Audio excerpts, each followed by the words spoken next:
Welcome to Wasted Space podcast numero uno. Technically like 2 or 3, but I don't know if we just got rid of the other ones. I don't know. Fair enough. I'm happy to be the first. Like that's totally fine. If I'm the first one, that's kind of cool. So like we can run with that. Dude, hell yeah.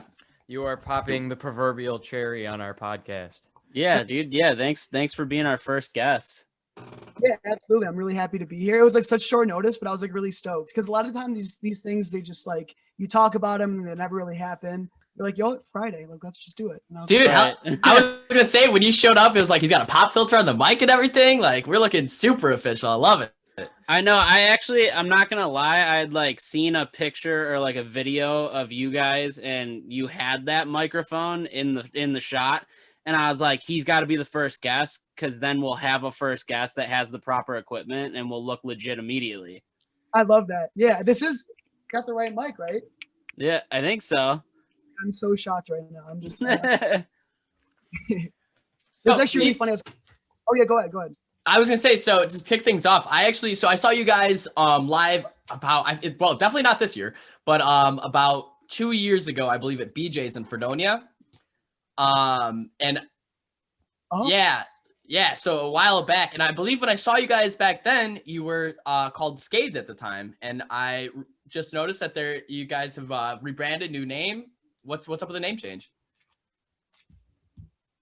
Yeah, so essentially, first and foremost, there's a couple Scathes out there, and that's like the first problem that you run into, like naming a band. Like you gotta get your own name because I mean we've like been tagged in other bands' music. Like there's this really hardcore band from the 90s that was called Scathed, and it's like you would think that somebody, we were at the time of Scathed between the ages of like 14 and 20, so it's like you would think that, or I guess I'm 25 now, so to 23 is beside the point. We weren't really relevant. We weren't playing hardcore music in the 90s, so like you should probably know. Like you'd be surprised we still got tagged and shit like from other bands, and it really kind of sucked. So that was like the main thing. The other thing was Scathed it's like a heavier sounding name, and we do have like heavy riffs and stuff, but like I don't know, I don't think we're that heavy of a band, so we'd always be on the bill with like bands that were way heavier than us, and it kind of just like led us to believe like maybe we should just change the name, and that was another reason. And then Trick Room came along because we also wanted to like change the sound of the image. Scathed wasn't that serious. Like Trick Room is very, very serious. So and yeah, we didn't really know how to come up with a band name. It took a really long time, and I was playing Pokemon a lot at the time. I play like competitive Pokemon. I love it. Oh shit! That's so we cool. gotta get into that. That is so cool. Right? No, yeah, definitely give you guys switch codes at the end of this so that we can play it. But yeah, so I came up with like a bunch of like Pokemon like move names were always really cool, like band names. Like I thought about it, like even something like Fake Out was another one that we kind of thought about. I thought Fake Out sounded cool, yeah. Yeah, like Hyper Beam, like Hydro Pump. They're all just like these Pokemon. Really cool. So Pokemon was one of them, and yeah, we ended up Sean and Robbie, they don't really play Pokemon, but they dug the name, so it stuck, and yeah, now we're Dude, that's so. I wonder if anyone will ever make that connection like on their own. Like holy like especially if they ever know that you guys are really into Pokemon, especially if you're playing competitive Pokemon. Like that's a high level of Pokemon. I didn't even know that like. I didn't know you could get so competitive with Pokemon. That's not sick. Pokemon at the Boys and Girls Club anymore. You've moved up. No.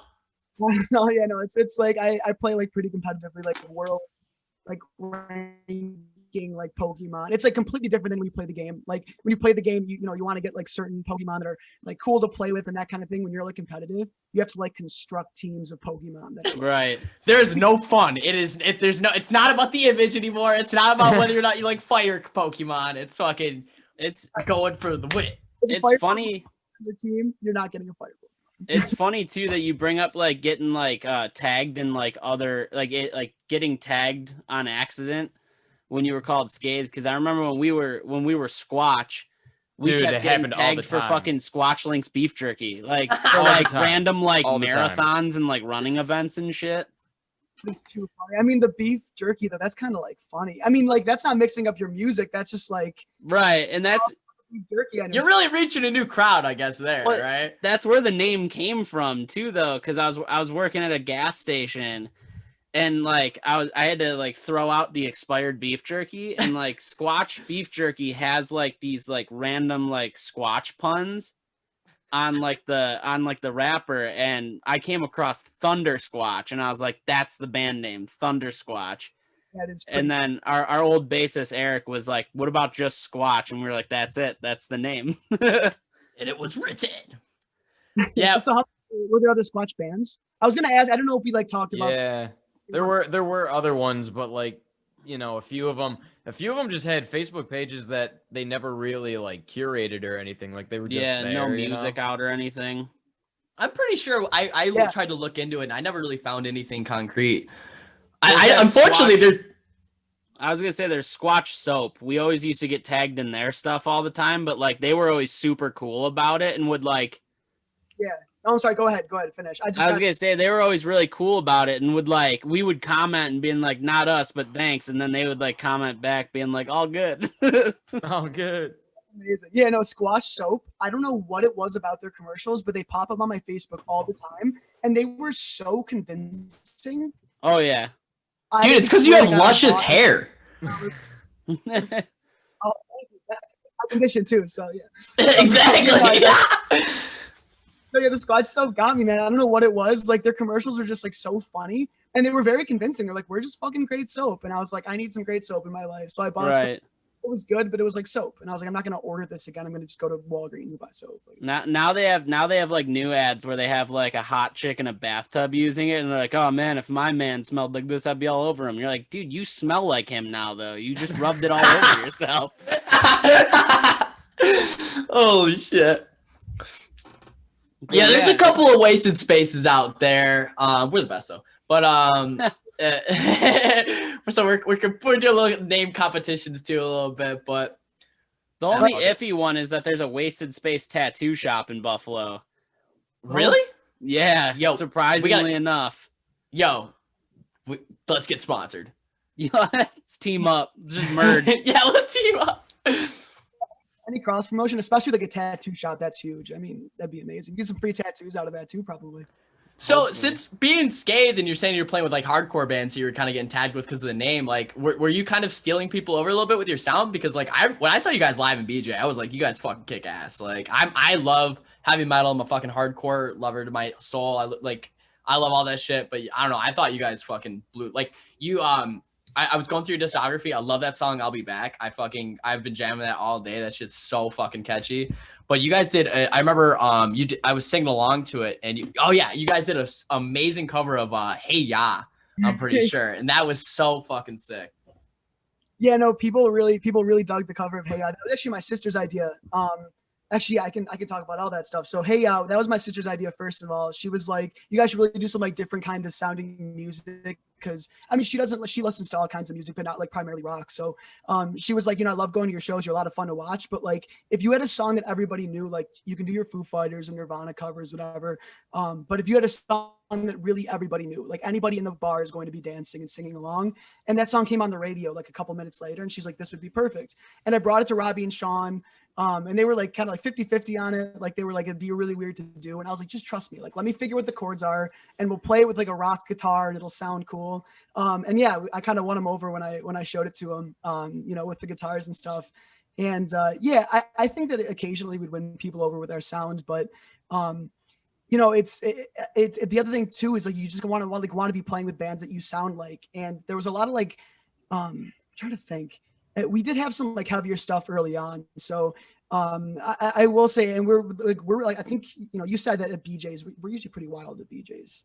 Usually like the drinks are pouring and, Oh yeah, it was so I think it was unfortunately it was a time when school was out. I'm almost positive, which was kind of shitty, like, because I probably, honestly, I've probably seen you guys a couple times at BJ's, but I've probably just been really fucking drunk. like 4 shots. I was like, can I get like a rum and Coke? And he was like, yeah, like $3. And he put like 7 shots in there. And I'm like, I got to play in like 30 minutes. But Yep.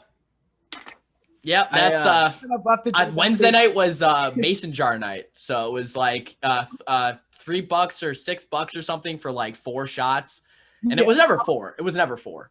No, yeah, I was definitely exaggerating, but it was a lot. But that is the other thing with skate though. So like live, especially when we like with the heavy bands, like we would kind of like go crazy, and we do a lot of like fun stuff on stage. So I think we kind of fit in with like a higher energy show.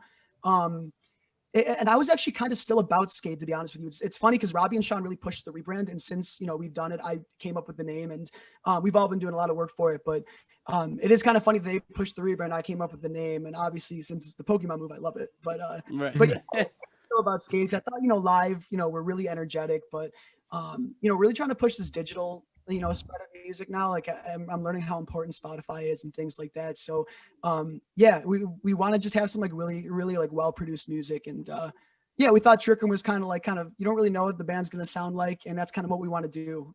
We have some like poppier songs, we still have some like heavy riffs. We have Evertune out now, which is kind of like it's like a Chili Peppers vibe, like it's kind of got that pop rock thing. Mm-hmm. Yeah, I was gonna say, and you guys just announced Behind is coming out soon too. I'm really excited about that. I've been rocking your whole discography pretty much like all day getting ready for this, and like your recordings sound great. Like they sound really high end, really professional. I mean, I was actually gonna ask where you guys like do all your recording and all that, or like if you have like a specific producer or engineer you go to. Yeah, absolutely. So we actually we see RJ DeMarco at Skyway Studios, and he's okay. Too. Yeah, I'm sure you guys are like familiar with him. Actually, we were just hanging out playing Mario Kart before this, talking about the podcast, and he said we know you guys. So, but yeah, he does great work. It's basically you go in there, and he doesn't like. I feel like you go to some places and they were, you record it and they edit it and they make it sound nice. He is very diligently like, no, we're gonna make sure the sound's perfect. Like, I was doing things that I never thought I'd do in a million years when, I thought I was like super punk, where I'd be like, like punching in like notes like individually just to make sure the takes are like really, really tight. You can be fun live, and then you can also just make sure when somebody's listening to a recording that it sounds, fucking pristine. So Right. Yeah, I think I think like going back to what you said about like learning about Spotify and how important it is, like especially now during like a kind of weird pandemic world we're in right now, like we've noticed like that was like our before I think even before the pandemic started, we made the idea of like fuck like waiting a whole year and then putting out like one album or something. Like let's just start putting out like 2-song EPs like every couple of months and just like constantly be putting out content, because like I think that's just the way that's definitely the way things are gonna go. Yeah. Mm-hmm. That's gonna be like a norm come 5 years, 6 years from now. Plus yeah, totally. We've decided too to completely like eradicate charging money for music. It just doesn't make any sense anymore. Just put it out for free. Like obviously it digs into our pockets to like pay for the recording, but like I think Colin, you posted something recently about people like like how bands should spend more money. Like don't don't be cheap, basically. Like if you want to do this, you got to put money into it. So yeah, I think I remember what you're talking about. I don't know if it was necessarily to that point, but yeah, nowadays, unless it sounds like the people behind the music are actually putting some effort into it, like I won't listen to it. Right. I totally agree. I think that well, first off, like the single thing, yeah, that's definitely the way to go. I actually just texted the guys in the band like a couple of days ago, and I was like, we should just like, why are we releasing an album every year when we could, like you guys said, just do like a month apart? We could do like a single, and you get to really promote the hell out of a single. So and I think for the listener it's better too. Yeah, absolutely. It's like constant music. I mean, you listen to an album and it's great to have like a whole 30 minutes of music to listen to, but you're still going to do it in a night, in a day. There's still going to be one song that really stuck with you and you listen to for a while. So yeah, you may as well have like every month be able to listen to a new song from this band. But yeah, the money thing is another really interesting thing that I've really started to think about with Trick Room, since again, we're just taking it way more seriously. Like Trick Room is like, we want to be professional musicians, Skade was like all their first band, and we were like, how do we play out? What do we do in this band? And yeah, I think it's like a balance, because I think that everything up until you hit a certain point is exposure. So you got to spend money to, to get the exposure and to be, that band, to get the followers. But at some point you really have to flip that and make it a business and figure out, like, if Spotify is not going to pay me for my streams, do I have to, get the money through merch or through shows? And unless you're like signed to a label, like that's like another really interesting thing to think about, is how am I going to make this into a business and make a living off of it? So yeah, that's a really interesting conversation to have. And Colin, I kind of agree with that concept. And like, Yeah, especially at first, like you just need to get the following so people want to buy your merch and go to your shows. Yeah, I was kind of doing some thinking about it, and I think this is actually more towards what the article that I shared was talking about that Jeremy brought up. But they were describing the people in this article were describing the typical album cycle of production, so to speak. So like obviously you record all your songs and all that, and you piece together this piece of work, and then when it's all together and done, they kind of pick the songs. Obviously they have some favorites in which they'd want to be their singles, so to speak. So they release these singles in a sequence up until the release of this album, and it's generally not surprising that those four singles that they release up until this album's released tend to get the most streams. You know what I mean? It doesn't take a far stretch of the mind to figure out, okay, these are the short little snippets of music that kind of tease this whole body of work. They tend to capture people's attentions fairly easily, whereas how often do people actually sit down and listen to an album from beginning to end all the way through? You know what I mean? And then focus as much on every single song. Like I think that what's really cool with this kind of format that I think it's going to go going further is, like, for example, the Acacia Strain did that this year, where I think it was like 2-song EPs that they released over like maybe almost a year. It was one every month. Yeah. Yeah, and two songs every month. I'm sorry. And it was like, you really, as a listener, you really get to digest every single song so much better. So that now when I'm listening to an album, I didn't really come away with like one song that I just went back to. Like I pretty much like weekly, another one of those songs off those albums I know really well, and it kind of pumps up, and I'm like, that's the song I'm listening to this week. Like it hits the spot somewhere, and I think that's just really cool for like both the listener and the musicians themselves. Like especially with putting out the 2-song EPs and just kind of putting out singles here and there. You can kind of take a little bit risks on songs here and there if you want to. If it's a flop, like, well, just don't do it again. It's not like, oh fuck, we're going into a total different direction with this album, and we alienate a listening group or something. But And I think you also like choose like what are the best songs on the, like when you have 3 singles for an 8-song album, right? And the band releases the 3 singles. I mean, I don't know how you guys feel about it, but as a listener, I'm kind of like, okay, so you're telling me that these are the 3 best songs, or the 3 like yeah. Or the 3 songs that they have the most confidence in, yeah. Right. Exactly. You're almost telling me not to listen to those other 5 songs, right? Like it's like, and not that you're not, obviously that's not the case, but you're telling me that the songs are better. Whereas like, no, every month we put a lot of thought into this song. We want you to hear it. And yeah, it's funny also what you said about the like the diversity of the music and like kind of like pigeonholing your sounds, and kind of taking the risks like with different sounds, I guess. Because we're behind actually what I was going to say before about just like also having like the mix of sounds. Behind is going to sound like a skate song. It's going to be like heavier. I actually sing it, whereas Robbie sings Evertune. And I think that's with our band how it's been, in the past. I was going to say, I noticed you guys trade off on that. Do you guys trade off on lyrics too and stuff, or how does that all work?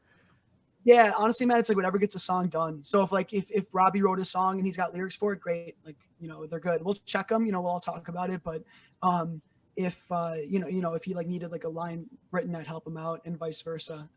Just however the song gets done. But I feel like you do kind of like see that like the songs that I sing versus what Robbie sings do sound different, because usually they're the ones that we wrote. So it's a CJ song coming up next with Behind. So it is going to be like a little more like with the Scathed Roots, with like something like I'll Be Back or Trying or something. I'm excited for that. Hell yeah. Yeah, I really am feeling your guys' sound. Like you guys just have like a solid fucking rock and it's just fun. It's fun. Like that's what I love about. That's kind of what we do with Waste Space a little bit too, is like we're just trying to make like, I want a fun energy, like keep it like, I think that like, especially in like heavy music and rock and roll and stuff like that, especially modernly, I think there's almost kind of like a downtrodden almost feel, or like a really like very serious. Yeah. Like everybody's always so serious. Yeah. And it's funny because you guys are like a heavier band like Squatch was too. By the way, like I did listen to like all the music. I really do love it. And it's great that we're on the same page too. With like, again, just like having fun doing this. Like Coffin was the last single for you guys, right? We've actually listened, got 2 more EPs that came out. We have Social Media, and then Creature Feature that came out right after that. Yeah. Okay, my bad. For some reason, I saw a link to Coffin. I actually did listen to all of that, but like I thought that Coffin for some reason I didn't get the order of it. But fair enough. Like besides I really dig it. I love that you guys have like the vocals now too, because obviously like Squatch didn't have the vocals. But yeah, no, I think, and you guys really are like a fun band. Like you guys are so goofy. I love the face swap stuff that you guys do. Yeah. I just love how uncomfortable it made. Like it looks like. Oh yeah. No, it's funny too. Like, obviously with Squatch, we didn't really take ourselves very seriously either, and we were always trying to have fun. And like, it's funny because like I know obviously Squatch and Scathed played a few shows together, and like I remember those being super fun shows. Like I think like there were a couple where like we just traded off on who was headlining, but like it was always like a co-headline thing that After Dark would put us on. And those were always super fun shows because I think like neither of us really fit into like the category of metal, like Foley, but like we were just like these fun bands that would just like go crazy on stage and all that. Yeah, no, I totally agree. I loved playing with you guys. And the thing is too, that was like our first like kind of taste of like After Dark entertainment too, which is obviously, they book some really cool shows. So I remember like doing that and playing with you guys. And I'm actually going to hit you with like a real throwback. I think that we played with you or with Squatch at Stamps with, I think it was the Hovelists was also on that bill. Yeah. We might have.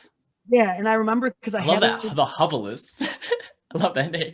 I remember like we were like on the bill with you for the first After Dark show that we played with you guys, and I was like shit, like I have this sticker, and I was like trying to remember like when I got that sticker. Dude, every once in a while I'll get like a Snapchat from someone. They like found one in a bathroom. I'm like, where did this even come from? Like I've never even been in that bathroom. Like some random person had a sticker and just shoved it in there. Love to see that though. Just getting the name around, and that's definitely a great thing. But yeah, I do miss those shows. I mean, I miss shows in general, but those were really right. Oh, yeah, dude, I miss shows. But there was something I wanted to bring up about Evertune while we were talking about it. Oh, like, so do one of you guys? Because I know like technically you're a 3-piece. Do you guys record the bass, or do you have I don't know. I can't remember your bass player's name. I know he's been in a couple videos and stuff with you guys, and I know he's played with you guys a few times. Like, does he come in and record the bass parts, or? So yeah, bass it's a very good question because that's probably a little bit confusing. But so right now, the way we're rolling with it is it's really tough to find. Everyone's like a guitar player, right? Right. Yep. Like we just want a bass player, So we wanted to present a long time. We were looking for somebody. I'm trying to think of who specifically you'd be thinking of. We had Calvin Northrup fill in for a little bit. He was technically like in the band for like a hot minute, especially when Bitter Candy, Skade's last album, kind of was getting promoted and stuff. But he had like so much going on. It's like family owned a bar and he had to do this and that. So he really couldn't be in Scathed. Trevor Balbiers fills in sometimes. But I'm assuming you're talking about Nate Kalnitz. He's an incredible bass player. He's the one with like the orange beard and the hair. Yeah. I wasn't 100% sure, but Nate Kalnitz, the thing is with him, he's honestly one of the best bass players like I've ever met. Like he really can play anything. He goes to school, he studies bass. So it's like a business for him. He's trying to be a professional bass player. So it's hard for him to like dedicate himself to a project. But we kind of try to utilize him as much as we can. Right. And stuff for us, so we do that, and he fills in when he can. But it's tough to like get him in pictures and stuff and be like he's our bass player because he can't really dedicate himself to it all the time. Right. So yeah, we'll with him for the recordings. He's on that recording, and hopefully we'll jam with him as much as we can in the future. But sometimes we just have to find somebody else. So so we're technically a 3-piece, and hopefully you'll see Nate Kalnitz because he's a great bass player. Yeah, dude. Because like I was listening to Evertune, and like the first thing I noticed, I was like, this is some smooth ass bass. Like I was like, I knew it was him. Like I was like, it's gotta be because it's just too good. Like, and it's so prominent in the song. Like I was like, oh, that's tasty bass right there. Yeah, no, RJ actually plays bass. And are you guys familiar with the band Carpool? They're from Rochester, like a pop punk band. I'm not. I think The I've name heard of them. sounds familiar. Yeah. Yeah, I was gonna say I think I've heard of them. Fair enough. They do pretty well. Like some of they're signed to Acrobat Unstable Records, and they have like, you know, tens of thousands of streams on all the songs off their new albums. They're like doing really well.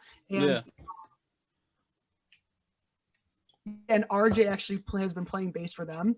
And it's really funny because I kind of feel like RJ, like as a producer, is like kind of gotten more into bass. Like he started playing more. He's playing with Carpool now. And yeah, when he mixes our albums, he loves recording Nate because he's a great, you know, great bass player. And that's like prominent.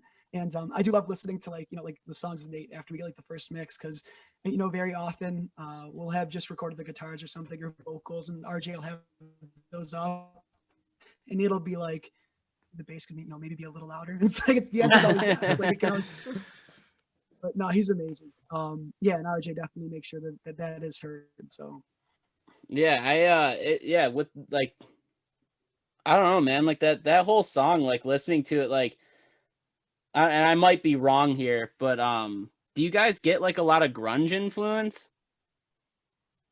Oh, you are not wrong at all. We like bond like the Foo Fighters, Nirvana, like all that, Alice in Chains, like anything you would consider grunge music is like why we originally formed. Right. With that, like, what would you say your biggest influence is from like, would it be that kind of early, like those early grunge bands, or is it? I would say for Scathed, absolutely. Trick Room, it's kind of tough to say. We're kind of all over the place. And I would say for Scathed, since that is kind of like what we bonded on. Like I met Robbie, and I was kind of like joking because he was way younger than me too. Like I'm 25, Robbie's 21, Sean's 20. And I was kind of like joking. I kind of picked up a guitar kind of later in life when I was 18, and I was like 20 years old, and I was like, I'll, you know, play guitar in your band. And it was like a joke at first, but we bonded over like Nirvana and stuff. And so that happened. But I'd say for Trick Room, we're really all over the place.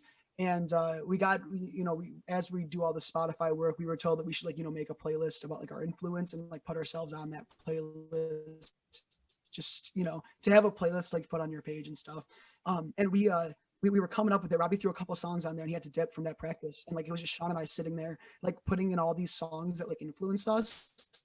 And I was like, dude, this album is or this playlist is nuts. Like nobody's going to listen to this. There's like Metallica, Nirvana, like Method Man, like Wu-Tang. Hell yeah, dude. Hell yeah.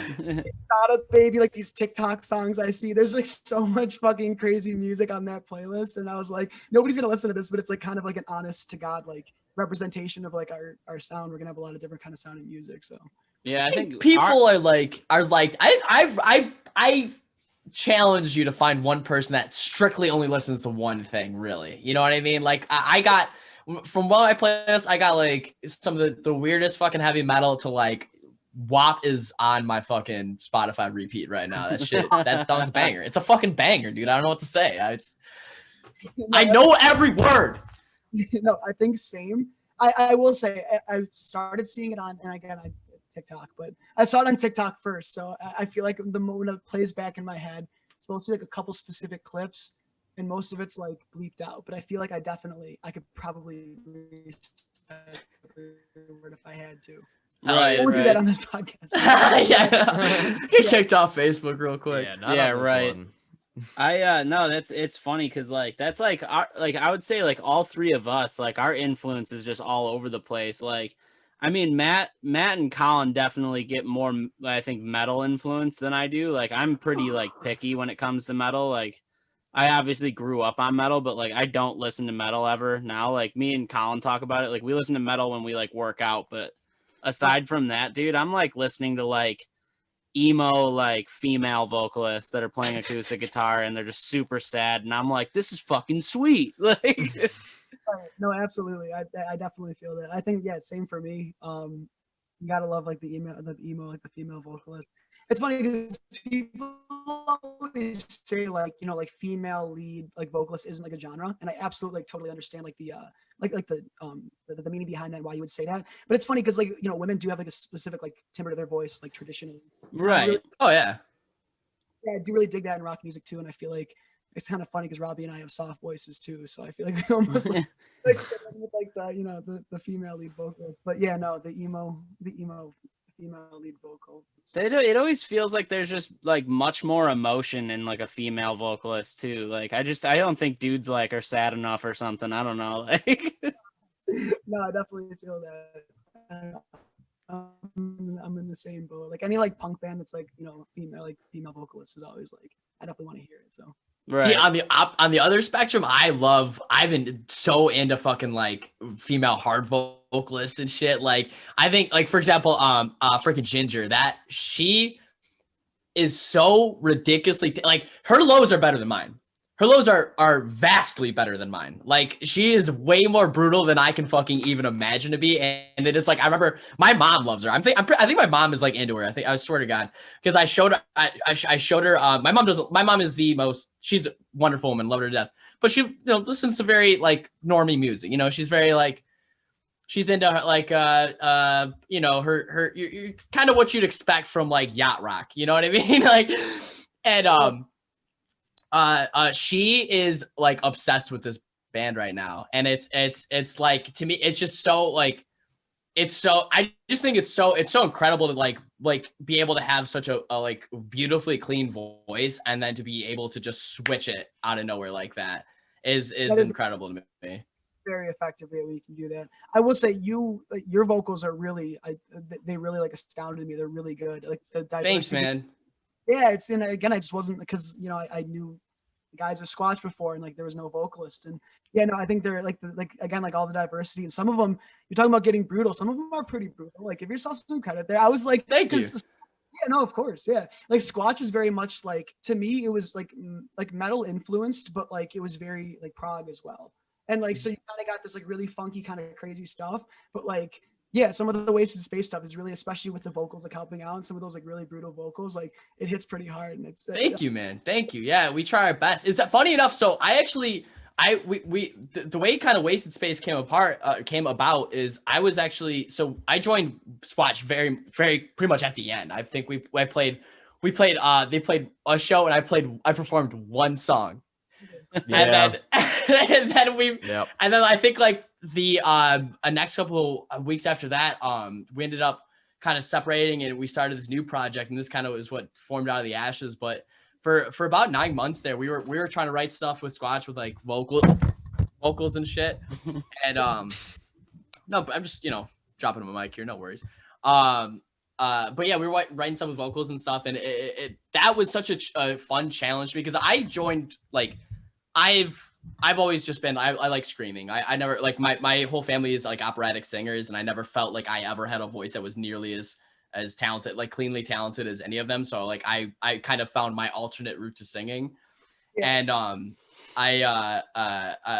when we got into Squatch, they were kind of like, hey, like try to use your other voice. And so it was a really fun challenge to like I never actually like cleanly really sang in front of people.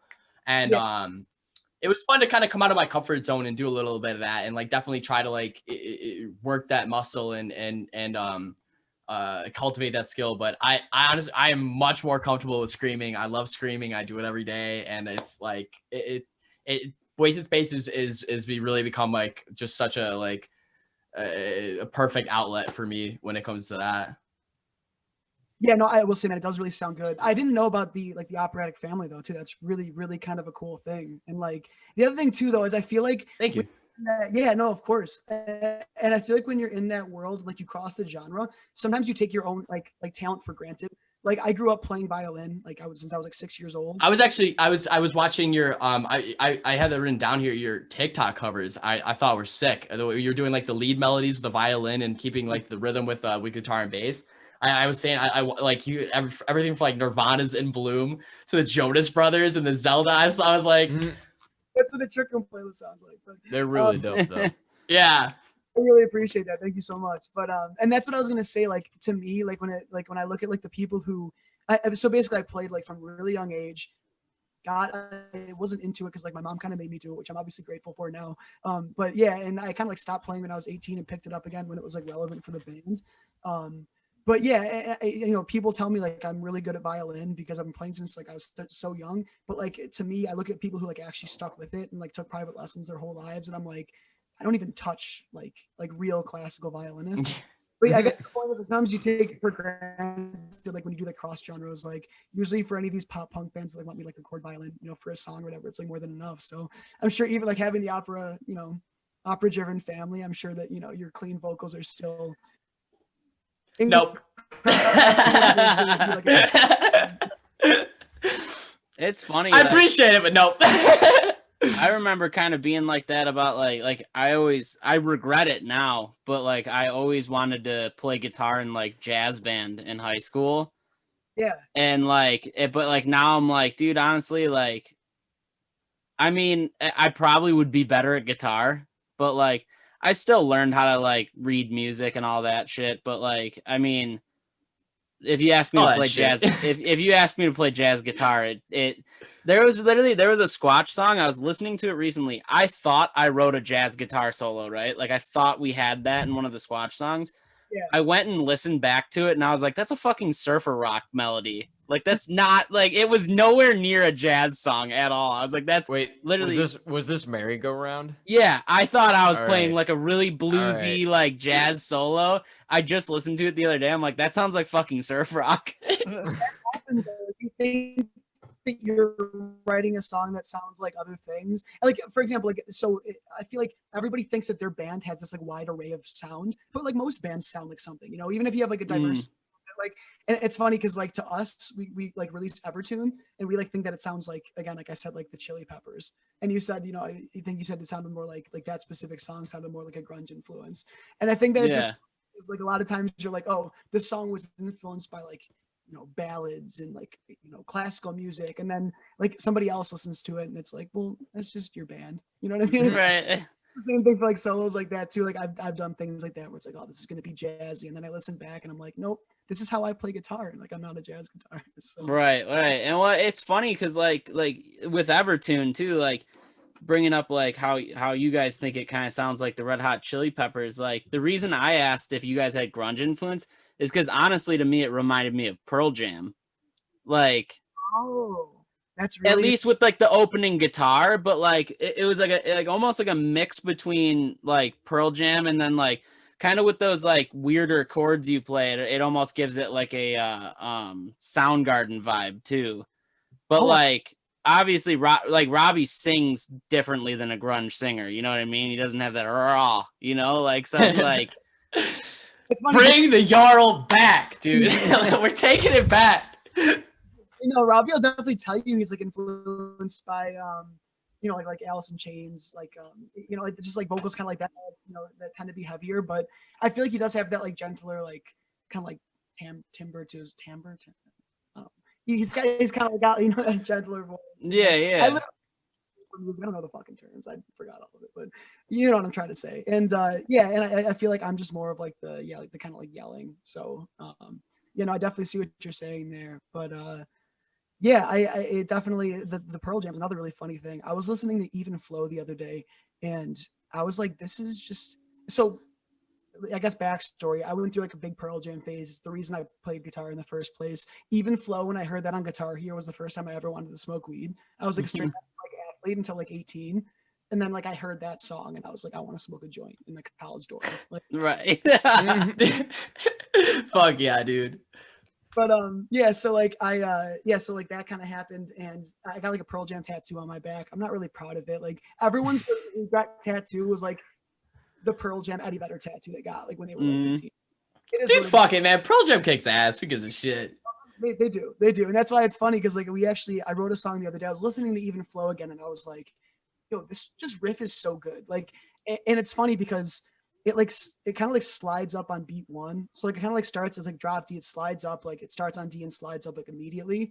And it was like cool. It's like the slide is like part of the riff instead of like kind of like at the end of a riff, like leading back into it. And I had like a similar song like that, and I was like, yo, we should make this song kind of sound like Even Flow. So it's really funny that you brought up because I was just thinking about Pearl Jam the other day. Yeah. No, dude, like I love Pearl Jam, and like I used to hate Pearl Jam because obviously my name's Jeremy, so people would just fucking sing that song to me, right? And I'd be like, yo, listen, I didn't fucking kill myself at a school. Go fuck yourself, you know? But like now it's like, and now I actually kind of love that song, so I'll just like sing it at people, you know what I mean? They'll be like, whoa, dude, what are you doing? And I'll be like, I'm beating you to the punch, bro. This is my song. You hear like an upper taking it back. That's awesome. But yeah, dude, that's like 100%. Like, oh, yo, and then on Evertune, there's this like it's right in the beginning, right? And it's right when like the distorted guitars kick in and shit, and then they like cut out again, and the vocals are like way in the back, and it's just him saying like "ing," you know, it's like the end of the line, you know. I heard that and I was like, oh fuck yeah! Like I love parts like that. Like I live for like parts like that in recordings where it's just very like faintly in the background. You go, ooh. It's a nice little nuance. Yeah, no, it always is, dude. Like RJ, and it's like such like a big silence that you can actually hear it, and it's like it's so quiet that if there wasn't like dead silence in like the mix, you wouldn't be able to hear it. But yeah, I remember because we had obviously a couple mixes, and RJ and I were like hanging out and like listening to this like final mix for like one last time, and we basically told him, I was like, we'd already asked him like once or twice and to change some things, and we really trust his ear like over us. Like I think in the past I've kind of really been on like in producers' ears like, oh, can you turn this up and this down? I can't hear this, and I'm like I'm kind of at the point now where I'm putting a lot of faith in people I know what they're doing. So it's like RJ's a great producer, and I was like, we asked him to do like a couple things, and we would like just send it, like no matter how it sounds, like turn this up for us so we can hear it, and then just send it. And I remember like I was listening to that final mix of them like after it was already like sent to get mastered, and that happened, and I kind of like raised my eyebrows. And I was like, did I just hear you? He was like staring at me. He's like, you like that? And I was like, yeah, man, no, it's great. But yeah, he was really proud of that, and I thought that was a cool thing. So I'm really glad that that ended up getting in there. Yeah, no, it's funny because we have a couple like vocal parts like that where like he like screams something and then like very faintly you hear it like repeat a few times and like get quieter and quieter, and it's just like I love parts like that, like where it's just like these subtle nuances that producers will put in songs to just give it like a little extra flair. Oh yeah, no, absolutely. And yeah, you guys, where do you guys record? It's very well produced. We go to Doug White at Watchmen Studios out in Lockport. Oh, we almost hit Watchmen when we were Scathed for like the first album. Yeah, I've heard good things. All the mixes usually sound like really good. But we never made it out to record there. Yeah, he's great too because he's the dude is just such a. I mean, as a producer, they probably are, but he's just like such a music lover, and like he really like he, especially for metal too. He just has such a wonderful understanding of metal. Like it's like this is like my first band. This is my first time really experiencing a recording studio or anything like that. So like I'm super fucking nervous. I'm like I don't really know how to feel, and the fact that like to go in there and have someone that like really takes like what you're doing seriously, especially because like I show my family my shit and they're like, yeah, it's fucking cool. Yeah. And Doug's a pro, man. Doug's a pro. So fuck yeah, for sure, dude. And it was just like it was such like a calming and like reaffirming experience too. And like I now literally like I used to be afraid to go to studios to go to the studio before I went, and now it's literally like I just every day that goes by is just like, all right, like I'm just waiting. Right. Yeah, waiting to get to the studio. Yeah, no, I love the studio experience now too. And I feel like you have to have that mindset when you go into a studio. Like you can't like give a fuck about anything except like you're making this music as good as you possibly can. Like I used to get like studio nerves. I remember one time there was this harmony that I could like barely hit for a Skate song. It was like in this song called Low. We transferred some of the songs over from Skate, like 4 of them, but Low didn't make it. But yeah, there was like this harmony that was like really high. And I could barely hit it, and like we got a take, and it was like okay, but I was like listening to it back, and I just kind of wanted to hit it better. So like very end of the process, like RJ didn't even like set up like the mic or anything. I just walked in and I was like, before we like do this final mix, can I try and hit this one more time? And he's like, sure. And like as he set everything up, so he's got like this separate room that we record vocals, and obviously that's just how it works. But he didn't. We're like fuck it, like we'll just do it like out here.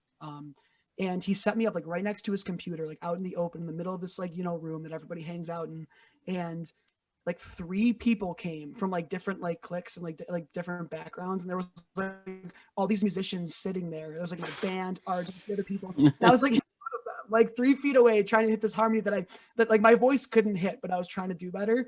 And it was like the most like I just remember being so rattled, and I couldn't do it better. And he kind of just worked with the one. But at this point, I'm kind of just like, I really don't care what anybody thinks about me in the studio. Like if somebody's there, like listening, like I'm not trying to impress them. I'm trying to make my album sound good. And I definitely had that same problem where I was like nervous a lot of the time, but I don't know. I think it's just all about that mindset of like, you can try and impress people and like overthink things, or you could just like dial in.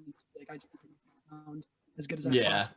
Right. It definitely helps too to have like an engineer or a producer who's like passionate, because like I mean like the first time we ever recorded with Doug, like Doug literally like readjusted my guitar, like straight up like did all this like shit with the hardware and stuff to like make sure it would not fall out of tune at all and would just be like perfect for the recordings. Then of course as we like kept going there and stuff, like we started layering the guitar and like adding like 3 different amps into one track and like just doing all this crazy stuff. And it's like it's nice to have a producer that's like, all right guys, like I think once we knew we could bang out songs like real quick in the studio, like it only takes us 2 days to record 2-song EPs. Like we get drums and guitar done in one day, bass done in like we get guitars, drum and bass, I think all in one day. And then vocals we'll either do that same day or like the next day. And then the next day is just mixing. And like for the most part, like it was nice that once we knew we could do that shit that fast, it was like Doug was like, all right, cool, we can take some time, like let's get more amp heads, let's like record guitar like 4 times, like let's just like hammer in as much shit as we possibly can because we have the time to. The longest part of Colin recording drums is literally just him setting up his drums. He just gets in and just one takes it and he's like, yeah, I'm out. Like, yeah, perfect. This monster literally he records drums first, no music, just to a click track records his parts because he's a monster. And especially because some of our songs have tempo changes, so I literally have to play my parts, and then like I have to consciously think in my head, okay, I think I'm 4 bars away from where the BPM drops 30 BPM. How am I gonna make this happen in one take? And he just does it. He just does it. It's like watching a fucking magic trick. He's a savant. Yeah, really. No. No. Don't give him that kind of hype. Far from. I mean, I see some of the videos you post and stuff. Do you always get a great sound on your kit? Like when you post like these videos on like Facebook, like I feel like Facebook always like makes my quality, like my audio quality, like complete shit. Like some of the sound quality you get on your drums on these like Facebook videos, like really, thank you. Yeah, they're really impressive, man. You're a killer drummer. Well, thank you. I appreciate that. I mean, I like my drums, so it helps that he has like 90 microphones hooked up too. Well, not anymore. I took them down, but oh, okay. They'll be back up in a week. He took them down for the video. He didn't want you to know his secrets. Every time we go, no. We always secret. We always practice at Collins, and like I think every time we go over there, it's in a different state of disarray. Like there's always like it's either like he just got done recording like an entire video or something, or like you'll get there and he's just like, oh yeah, I just reorganized everything. There's wires everywhere. It's like hilarious. It's the same excuse every time. He's like, yeah, I'm just trying to figure out where I'm gonna put all my drums. Dude, I got too much shit. I can't help it. I can't help it. That stack of hats you have is in a different place every time I come over too. Yeah. Just like I said, I got too much got shit. A stack of hats. I got too much. Yeah, actually, hold on. This one. There they are. There's the stack of hats. Just I thought you were hi-hats. No, just actual hats. I do actually have quite the collection of hi-hats too. But no, I got too much shit. The stack of hats is sitting on top of this Mark V amp that's on top of a 6x10 Mesa Boogie cab. That's I don't know. I just got too much shit. I mean, don't like all musicians just have too much shit. I feel like I now live with Alec Westover, who plays drums in Carpool we talked about before in Ghost Pool. He's actually from Buffalo. You might be more familiar with Ghost Pool. I've heard I've seen Ghost Pool that's where I think I've seen Carpool too. I don't know if they've done the BJ circuit, but they sound really familiar from that. But I've definitely seen Ghost Pool at BJ's. Okay, yeah. So Alex in Ghost Pool, Carpool, and then Funeral Coat, who is now going to be, was them too. Yeah, and they were Kill the Clock. And BJ. Okay, I knew Kill. Yeah, I was following Kill the Clock for a while. I love them. I don't know though. I think I went to college with one of them, but I'm not sure. Yeah, no. So they were all like big BJs. Like they started North Pole Strip Club too in Fredonia. So they so Alec plays in pretty much every single pop punk band in Buffalo that people know about. And my other roommate, Logan, he does his own project. It's kind of like an indie project he does. They're called Carrier Pigeons. And between the three of us, we have so much gear, and like it's all in one room that should be like a dining room. Like we should have like a living room, dining room, kitchen, like a normal house. But like we throw it all in like the living room. And it just is like just disgustingly full room of like all this gear. And you would think that we would have like everything you could possibly need, but every single time we need like any kind of cable, like we need like any kind of like, you know, like power source, like we never have what we're looking for, and it's the most frustrating thing ever. Like I was like running around the house, like trying to find like a mic cable. And I was like, "Fuck, where's the headphones to my interface?" And we were recording something the other day, they were gone. And Dude, I have like a cubby thing with all of my cords in it, and I still lose cords. I'm like, they're all in here. Like, where could it have possibly gone? It's because Jeremy is a textbook undouble checker. He will not double check at all. Dude, I've shown up to gigs without guitars and shit because I'm just like, I think I have everything. Colin knows. I legit showed up to a show and was like, I gotta. No, remember I forgot my amp head. We were at Sugar City and I was like, yo, I gotta drive home and get my amp head real quick. Yo, I remember that. That was a Squatch gig, and me and Eric were at the venue still, and we were just chilling. And oh man, dude, I showed up just as we were about to go on.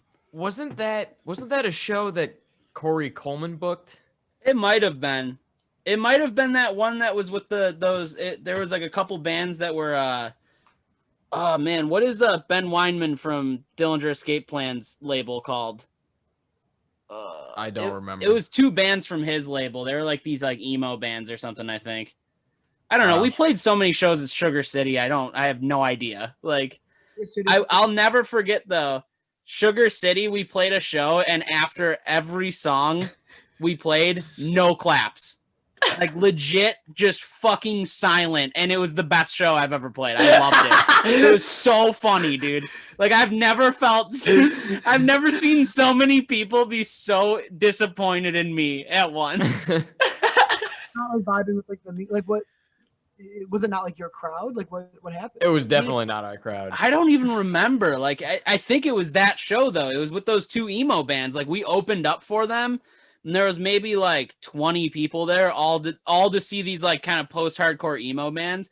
We played like I think they maybe clapped after like our first song, but as soon as we dived into our weirder stuff, they checked out. Like they were like, we're fucking over it. Like And it's funny because I could see like both sides. Like I could see like somebody having booked Squatch being like, oh, it's kind of like a heavier like riff-driven band. Like they could probably fit in. But I could also see like an audience of like when you really break down like what emo music is, like it's always about like the vocals and like the melodies and like and then like, you know, you guys didn't have any vocals and it's very like cut and dry and like music that I don't know, just it's very I just didn't seem like I wouldn't have booked you guys with emo bands. Like that doesn't sound like it doesn't sound like injustice at all, but you know, it is what it is. I've definitely played shows like I was gonna say because no, go ahead. No, go ahead.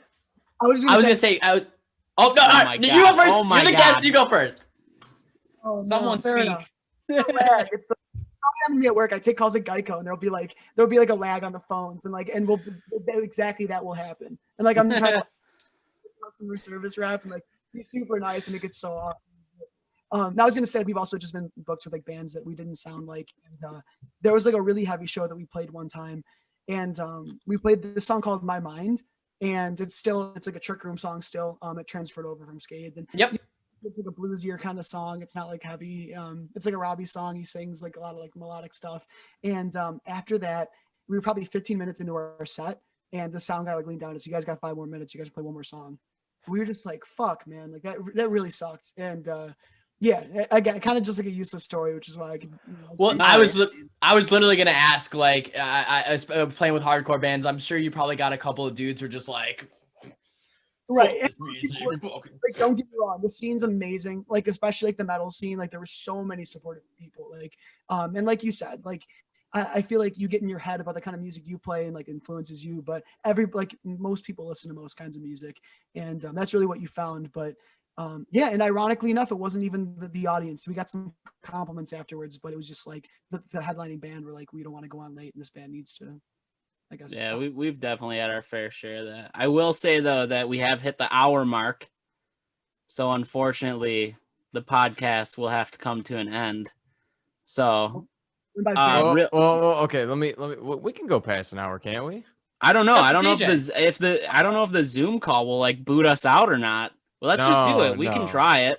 Let's just keep going. And if Let's we keep cut going. out, we cut out, I guess. Yeah, we'll just keep going. Okay, so I actually got a question for you. You mentioned I'm gonna go whiz real quick. Be back. you Got Wiz mentioned Khalifa. you mentioned supportive people and you can't really pull this off without having support. But let me ask you, you guys played the big stage at the town ballroom. How was that? So bittersweet. A really great show. A lot of people had a lot of fun. It was kind of a little bit of a wake-up call for us though. I think we over prepared, especially vocally. So the reason I think we over prepared is we practiced a lot for it. And when I listened back to everything, the guitars and like the instrumentals were like the tight. Like they were very much like spot on. And I think we put on a fun show. Like everyone I talked to says like it was like a great time. But again, it was like bittersweet because we didn't really get like a great mix on stage. And again, no disrespect to like town ballroom. I think that there was like some confusion or something because we did like, the whole, obviously before all the bands played, we were there first and we like set our sound and we expected it to, kind of be like that going on. And we didn't get the stage volume that, we thought we would get.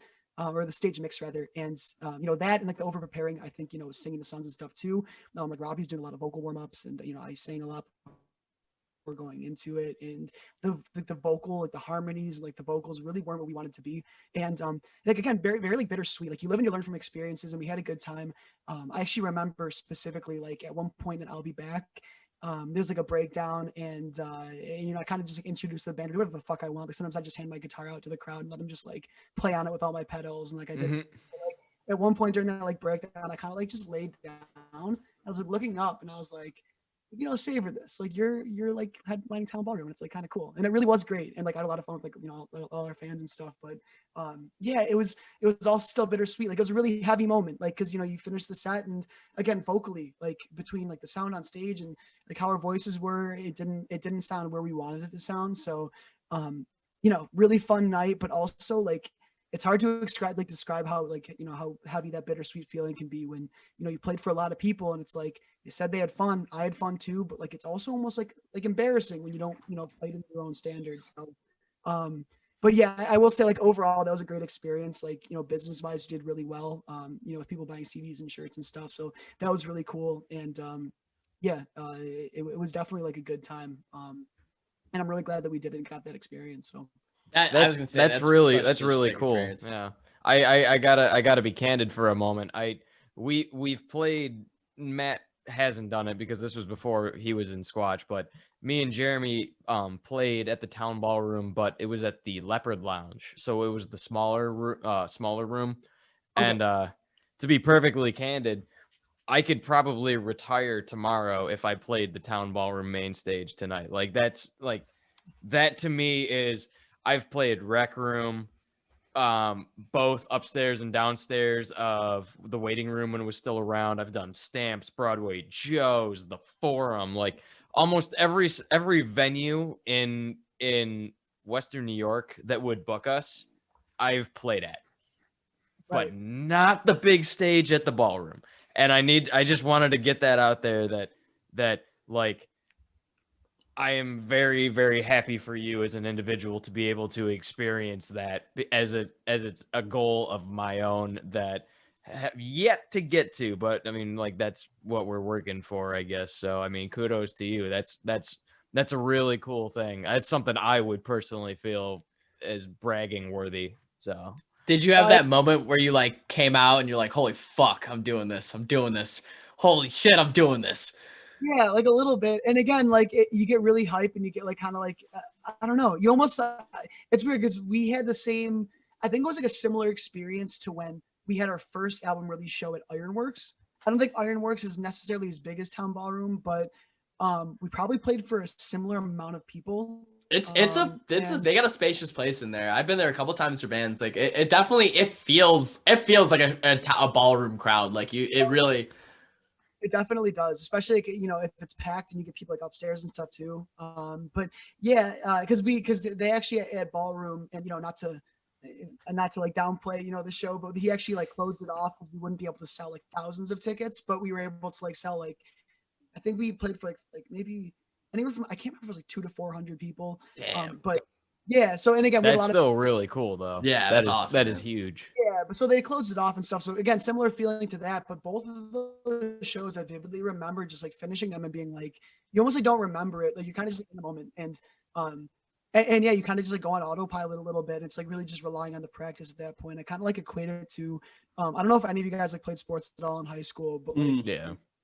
basketball team, like playing the big basketball game, like very similar where, you're kind of like watching like the highlights and you're like, I don't even know if I like remember doing that. It was kind of just like, on a whim, just kind of like pure adrenaline. So, yeah, but I did definitely have that, like I said, that moment and I'll be back where I kind of like cherished it. And it was definitely a really cool thing. And it's actually funny that you bring up like playing like all the venues that you can play in Buffalo, because COVID's obviously been awful, but it did almost netted us the opportunity to play at Rapids Theater, because Really? That's a really cool one. Yeah. yeah, and obviously it wouldn't have been like I saw like Disturbed at Rapids Theater, like it wouldn't have been that, but like Right. Just to But- say you've been on the stage, you know what I mean? exactly. Yeah, and obviously people have to be 6 feet apart, which is why they probably did it. So they were like like a local band could probably sell enough tickets to where so.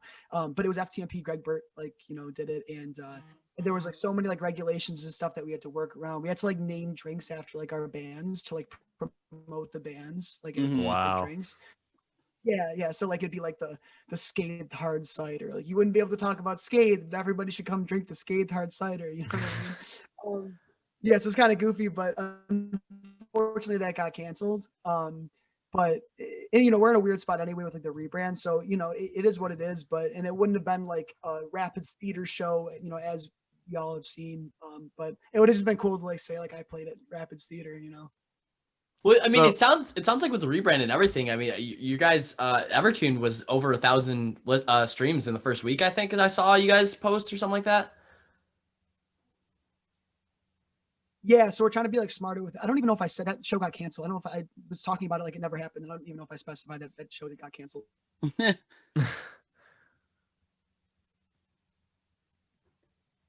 Oh, I think They freed- 1,100 or 200. Oh, Sometimes Spotify for artists. Yeah, it's kind of like weird to see sometimes, like because it doesn't like update like real time. Sometimes it's like a little behind, but like somewhere in that range right now. And yeah, we're really grateful for that because we worked out really hard on like the Skate music, for example, and like especially our first album, like our self-titled like album Skate, was like we recognize how like for lack of a better term, like just immature it was. Like we weren't mhm. as musicians, and we kind of look back on it. We like recorded at so many different studios because we thought it'd be cool and we wanted to like try different like experiences out, but all the songs like sounded different. It was just we went about it wrong. But Bitter Candy, we did at RJ's, similar deal, definitely not as mature as we are now, but similar deal. We're still proud of some of that music, which is why we carried some of it over to Trick Room. We never felt like we got the streams that we kind of like deserved with it. A lot of these local bands that you see are doing like that we're playing with are getting like so many streams, like Carpool, they have like 40,000 to 50,000 stream songs and stuff. And I'm not sure if you're familiar with Ashford. They're another pop punk band, and they're doing really well with like Spotify and stuff too. And we used to play with them when they were like Lost Connections, and yeah, we were like, we really just got to start getting the streams up. So Trick Room's trying to do that way better. And we made sure that, we got like, we submitted the songs to like playlists and stuff like that. And we're trying to really like direct people like how to specifically listen to the music instead of being like, hey, we release a song, like, posting stories every day of like, you can click this link, you go to Spotify, you check this song out, you stream it, put it on a playlist, blah, blah, blah. And I feel like we're not only is like the music more mature, but like our branding process is also more mature. So we're really trying to make sure that we can up the streams on Spotify. Right. Yeah. I think Especially it's, now. Yeah. I mean, that's like the best way to promote music right now. And like a big thing I think Matt and I were talking about earlier when we were hanging out is like right now, like shows used to be the way that you would like introduce people who have never heard of you before, where now it's kind of like you need the people who have already listened to you to kind of be the introduction. Like they need to introduce you to other people. Like we don't really like, aside from our social media, like, which it's pretty hard for someone to just stumble upon your social media and like see your posts and like see your music. Like, you definitely need like a solid fan base that'll like promote your music for you and kind of do some of that like footwork for you, because it's just with everything that's going on, we can't like just show up to like a bigger band's show, open up for them and like catch a few people in that audience, you know? Yeah, it's way different. It's like backwards from how it used to be. And it's funny because we were like really heavily influenced by like bands again, you know, like from the 90s and stuff. And all we want to do, like, you know, especially like at Skate, like all we wanted to do was like follow the Nirvana path and like, you know, blow up with the song like, you know, Nevermind and sell a bunch of vinyl records. And it's like, well, it's still great. Like I still want to make vinyl for our songs, but like you can't, it doesn't work that way anymore. Like people just want to like have the easy like, digital you know, process. And that's why like kind of what I was talking about before, it's way harder now to actually like make it a business, because you know you're not selling like these like physical copies of CDs and stuff. And I actually wanted to ask you guys, do you guys use DistroKid to we use CD baby. Okay, because we did too, because obviously like the name CD, like that was like our main priority, and then the digital distribution as well. And they were great, they are, but we actually did DistroKid now because they don't do the CDs. They have like a lot of really great features for like getting your music out there digitally. Like they really like pinpoint that and like focus on that. And yeah, we get like this pre-save link that we're trying to spread around. Like we have it for Behind now. And it's just a really great way to like get pre-saves and get like pre-release clout for your song. And then like, you know, hopefully that, you know, Spotify will see that, put it on playlists, like that kind of thing.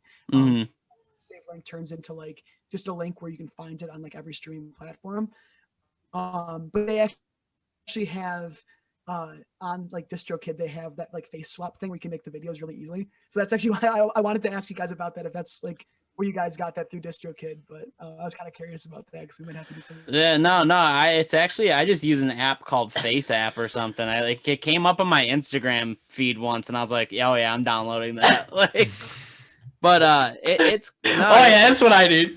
It's funny though, because like you know, like we've actually had some problems with CD Baby. Like we had to delay the release of Social Bleedia because our like album cover kept getting flagged because like it didn't have like the title didn't match. It was too edgy. It was too cool, too edgy, and couldn't handle it. We had a Facebook logo on it, but it was like sideways, and there was a like hand like holding it like it was a gun, pointing at like an emoji's face, and they were like, you can't have a Facebook logo. I'm like, dude, it's like barely the Facebook logo at this point. Like it's sideways and there's like something covering it, and they're like, literally looks like a turn of the century gun. Like yeah, they literally, and they censored us on it. So the picture we used for that, like that actual EP, so we had to add the title Social Bleedia to it so that it matched the description of the song or whatever.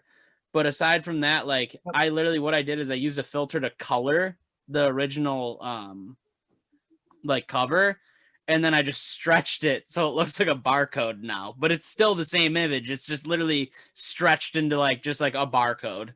Okay, yeah, no, that's awesome. And the other thing too is like having that logo on there isn't like parody law thing. Like you can like use whatever. Like they need to brush up on that if they're not gonna let you use it. Like you can't be like, yeah. You can't just like turn bands like logos away because, like, again, I think that's legal. Like, if it's legal, you should be able to do it. Like, don't well, do the research, like, figure it out. And if it's not illegal, like, let us let them have it. Well, and it's funny too, because like it's always like a question of whether or not you like ask permission. Like, who do I ask? Mark Zuckerberg himself? Like, just send him a fucking letter or something. Like, who am I supposed to ask about using the Facebook logo? Like the legal tweet team? at him, bro. Do I search it on Google? Like, do I just type in on Facebook search? Like, can I use this? Can you tweet at Mark Zuckerberg? Isn't that kind of sacrilegious? You got to message him on Facebook. Right? Yeah. Like find his profile and be like, "Yo, dude, I have a question. Can we use the Facebook logo as a gun?" It's funny. You want to be like you want to be able to do fun things like that, and like kind of be laid back about your band and like those kind of things. But absolutely, like, those stuff gets sticky. Like it's really, really like if you want to be really serious, like you're gonna kind of like probably run into some stuff. Right. Fernway had to. I tease RJ about it all the time because I think that he was being like a Karen about it, but he sent a cease and desist to some Fernway in like Pennsylvania or Colorado or some Those are not close in states. Like, I don't know why. They're just somewhere. And he had to send like a cease and desist. And actually, it's funny because when we came up with the name Trick Room, we started the brand.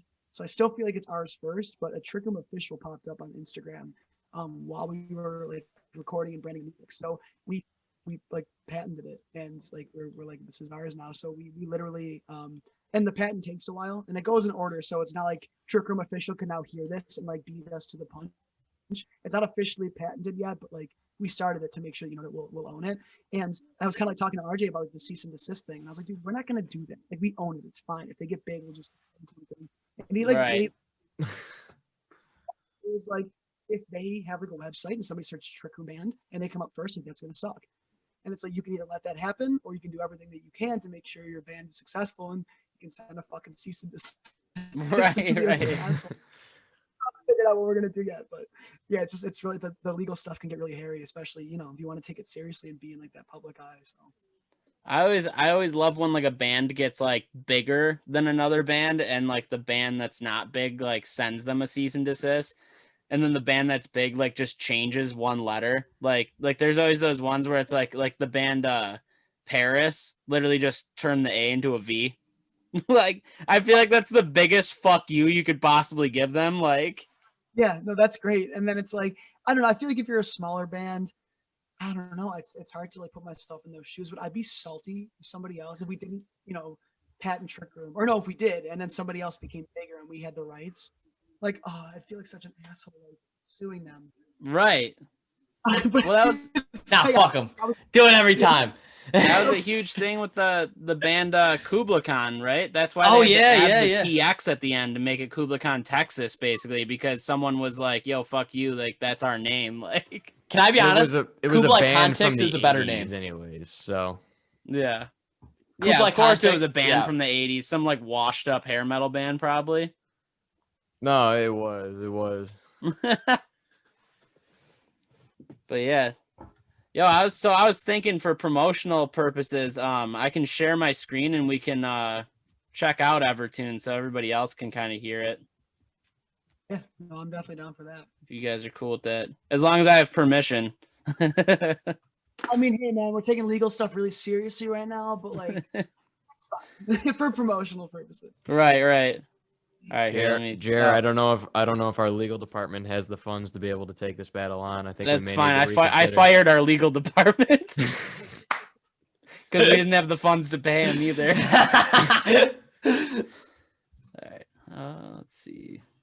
Do this. Share computer sound so everybody can actually hear it, so we're not just like watching the cover. If you guys can't hear it, let me know, because then I'll feel like an idiot. But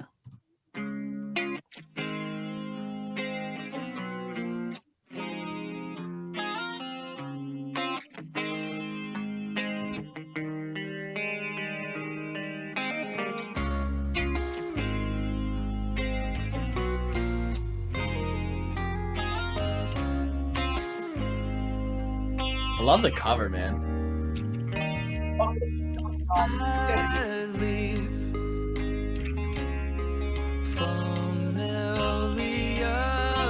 Oh, you actually got the Trick Room buckle. That's sick. Is that all real or is that photoshopped? Yeah, that's sick. Especially when I've trouble sleeping.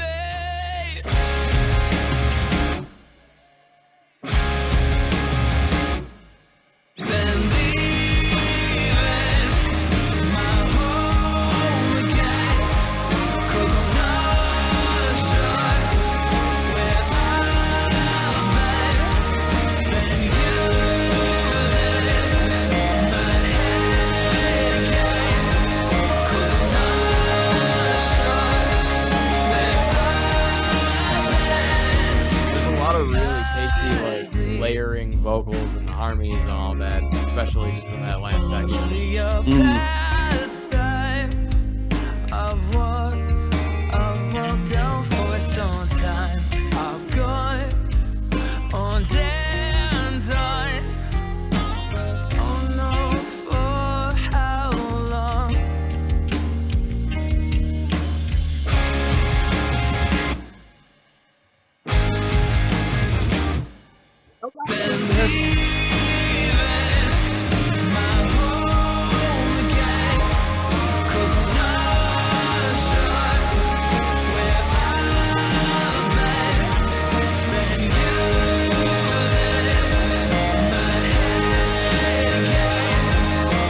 I'm just now noticing that like melody in the background. The guitar I was gonna melody, say, that's yeah. awesome, man.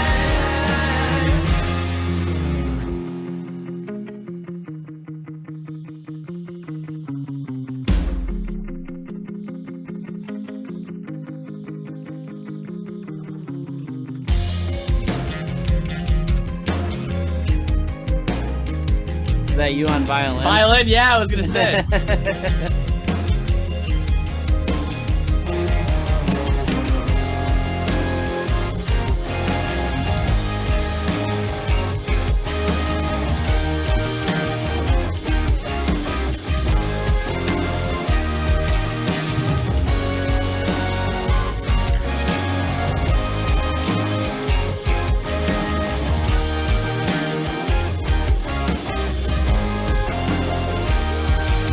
Been leaving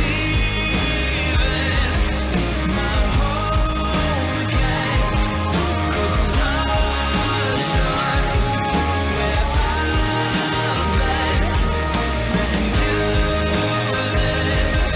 my head again, 'cause I'm not sure where I've been. Hell yeah. Yeah, fuck, you just really want to sing along to that shit. That is, Quality. yeah, I love that. So I was something that I actually wanted to ask about. Did you ever incorporate the violin into the Scathed, or is that something that you're kind of like more incorporating into the new sound with Trick Room? Yeah, so we did have couple songs with violin and Scathed, and a couple of them transferred over to Trick Room. I'm trying to think. Nope, only one song actually that has violin from Scathed is still in Trick Room. That's Wave. It's in the verses. And then there was like a violin solo in one of the songs, Low, which also had that tough harmony that I couldn't hit and didn't make it Trick Room. But yeah, so there is a little bit of violin in there, and yeah, you'll probably see it a lot more with Trick Room too, especially since we're trying to just be more creative with the music, and yeah, and just really kind of branch out in like different genres and stuff, and yeah, I'm sure it'll come up even a lot more than it did. I'm not gonna lie. I know earlier you mentioned like I think Matt mentioned that you did like a Zelda cover or something with violin or something. There was a part in that song with the violin where like the chords, the way they were arranged, like it sounded like something from like Smash Brothers, but it was just like real quick, and then like it went back to being like a normal rock song. I was like, yo, what the, like there had to have been like, maybe if it was subconscious or something, like just this like this subconscious part of you that was like add a little Smash Bros in there. Sure. Like the thing is, like I'm like a huge like music theory guy. I think I mentioned this before, but I went to school for it, and like I did like stuff. And yeah, so RJ is also very big on music theory. So he's really been like a really big influence on me, like converting like music theory into like guitar playing and like rock music and that kind of thing. So a big thing for me is he's also very like a huge jazz guy. Talked about the jazz before, but yeah, so like adding like a lot of like non-chord tones, or just like, you know, obviously notes like shouldn't be there or aren't like normally there. Like they're in the key but not necessarily the chord. There's like a lot of that kind of stuff, and yeah, and that bridge definitely has some like a lot of those kind of like weird chords and stuff.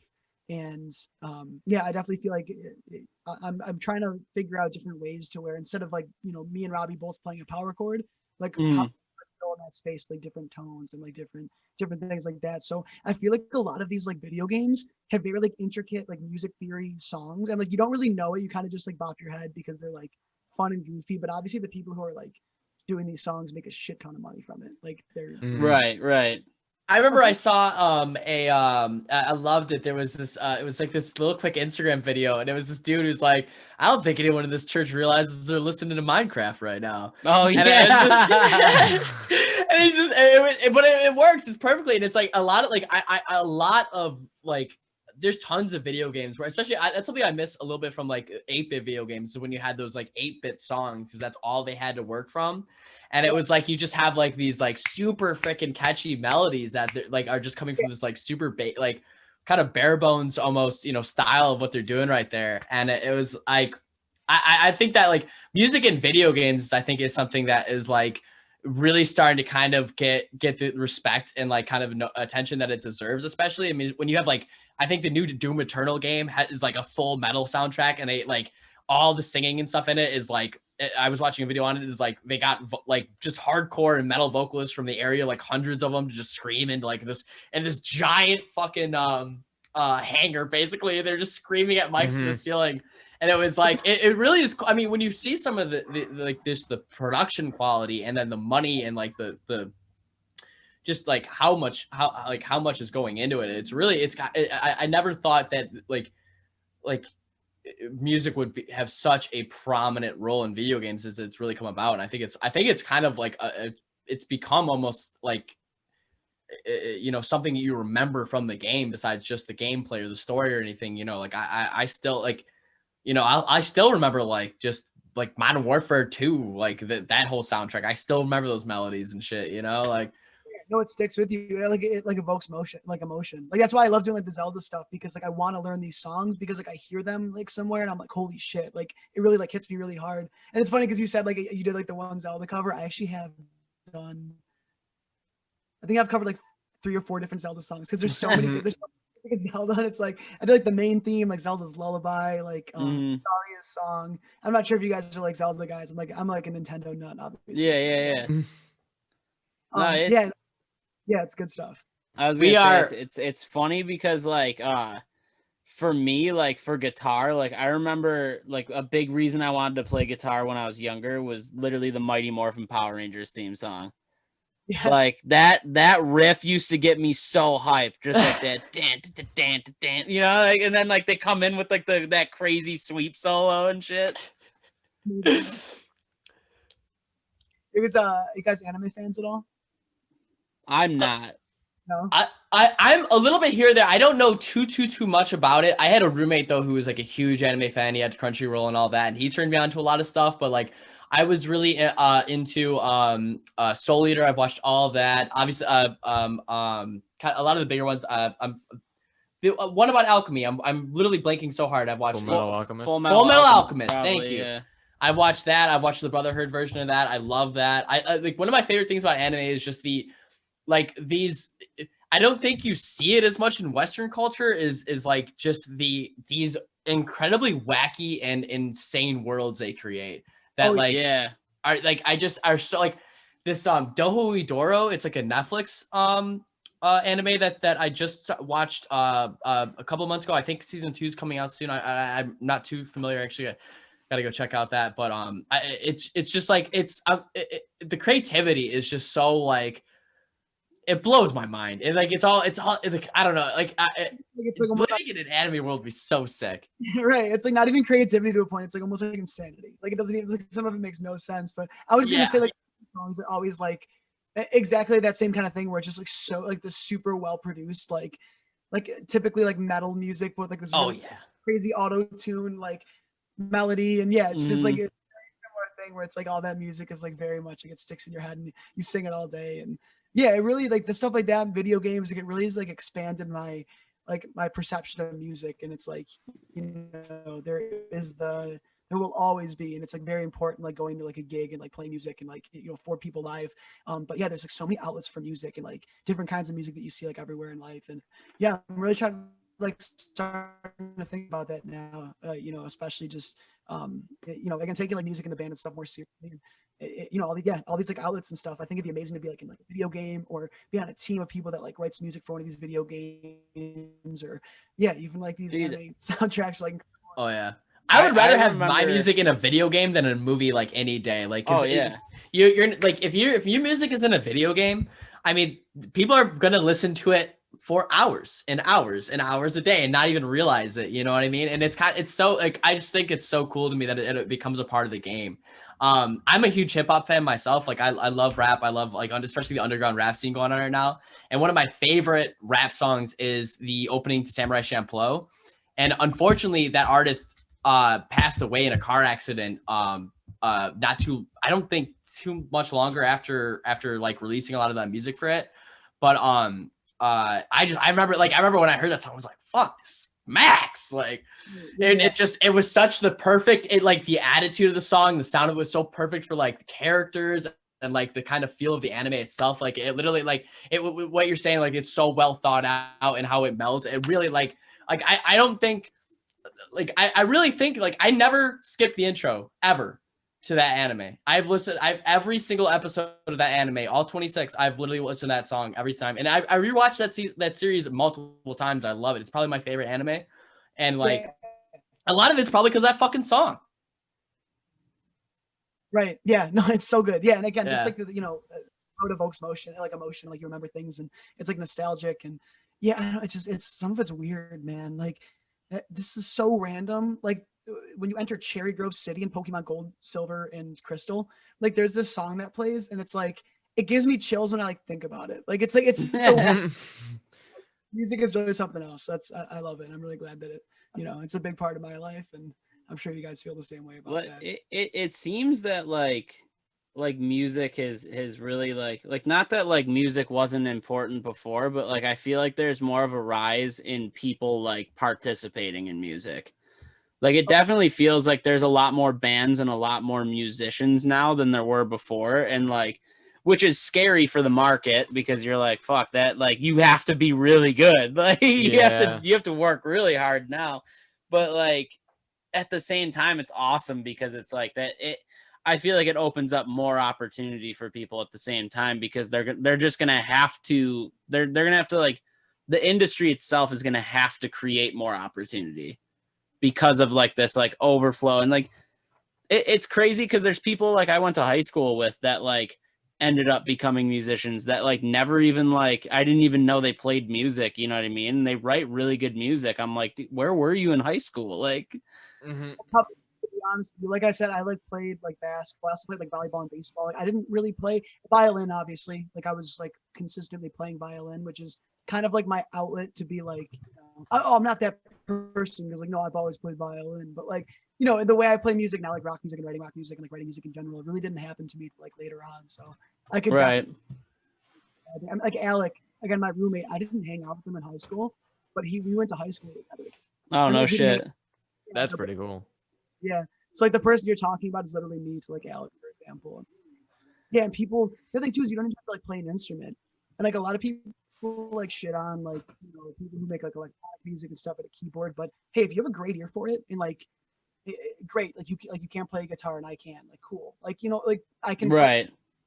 and you can't. Like if you want to learn guitar, you can learn guitar. But if you're really good at sitting at a computer and making the sounds work really well, then like good for you. Like there's no I don't know. I don't see any like if you can create a hook, like you can create a fucking hook, and like that, I think that in its own right is like I think like I'm a huge fan. I like simple music. I think that there's something like almost primal about it where it kind of it speaks it like you feel more of a reaction to it rather than like a study of it. And I think like people, even if you can just create simple hooks, like I think that's like if you can really create something that resonates with people that can really get stuck in someone's head, like I think that's a sense of because music is communication. It's a communication skill, really, and it's like if you can do that, like I think that some people like that's talented to me. Like I think that's incredible, like a sense of empathy and like how to relate to other people, really, Yeah, and skill at instruments is a completely different talent than songwriting. Like there's people who are like amazing at playing guitar and just like can't write like a catchy song. Like for example, like you look at like guitarists like Bay Mom Steve, like people like that who are like amazing guitar players. Like I guess maybe less Buckethead because he does a lot of really creative stuff. But I mean, I watch these guys and I'm astounded. I love to see it. It's great, but like at the same time, I can't really sit down and like listen to 30 minutes of like Joe Satriani. Like after a while, I'm like, okay, like you know what I mean? Like I get it, but like if somebody is like a good songwriter, like I can listen to your whole album because like different emotion. Like and obviously same with the guitar. I'm not putting down like an amazing guitar player like at all. Yeah. But like the songwriting is like a different talent and it like brings about like a different kind of thing. And that's same thing at being a keyboard. If you're at a keyboard and you're writing great music, like more power to you. Like if you're writing better music than I am with like an actual guitar, you deserve to, to be right. Yeah.